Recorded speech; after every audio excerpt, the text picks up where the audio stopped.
Hello everyone, চলে এসেছি রান্নাঘরে। একটা পাঁচমেশালি সবজি রান্না করছি, তো ভাবলাম তোমাদের সাথে সেটা শেয়ার করি। এখানে আমি লাউ ডাঁটা, নেনুয়া, ঝিঙে, বেগুন আর মূলো, আর তার সাথে গাজর আছে। এখানে আমি আলু দিইনি, তোমরা চাইলে আলু অ্যাড করতেই পারো।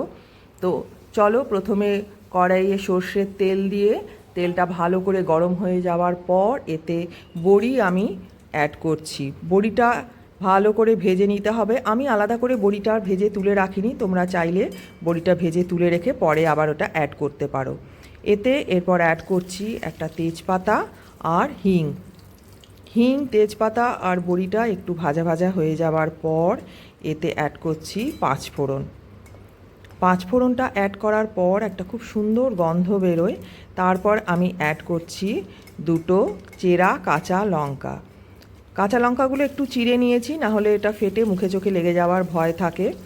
এরপরে সমস্ত সবজিগুলো আমি অ্যাড করছি। নেনুয়া না অ্যাড করে শুধু ঝিঙেও দেওয়া যায়, তো আমার কাছে নেনুয়া ঝিঙে সবই ছিল, আর নেনুয়াটা একদম ওই ঝিঙের মতোই।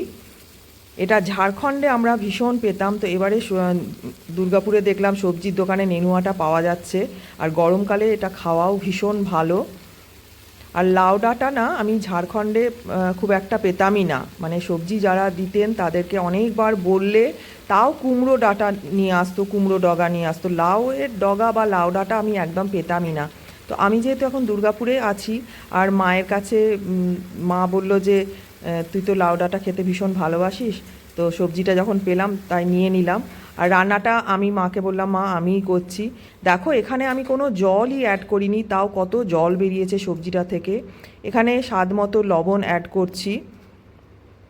এরপরে বেসিক কিছু মশলা যেমন হলুদ গুঁড়ো, কাশ্মীরি লঙ্কার গুঁড়ো, এইগুলো অ্যাড করে দিচ্ছি। আমি আদা বাটা দিইনি, এটা আদা বাটা দেওয়ার প্রয়োজনও হয় না।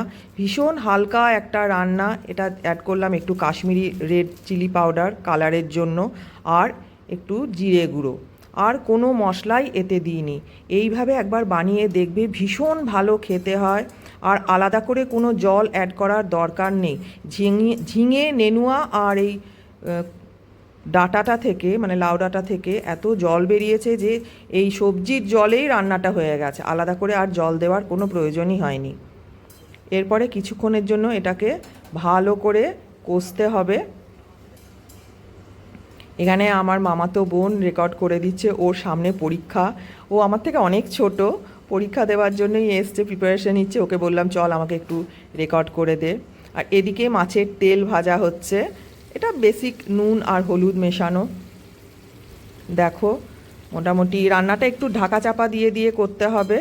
সবজিগুলো সব দেখো মোটামুটি সেদ্ধ হয়েই গেছে। রান্নাটা প্রায় শেষের দিকে। যা গরম পড়েছে তাতে যত তেল মশলা কম দিয়ে রান্না করা যায় ততই ভালো, তাতে পেটেরও শান্তি আর মনেরও শান্তি।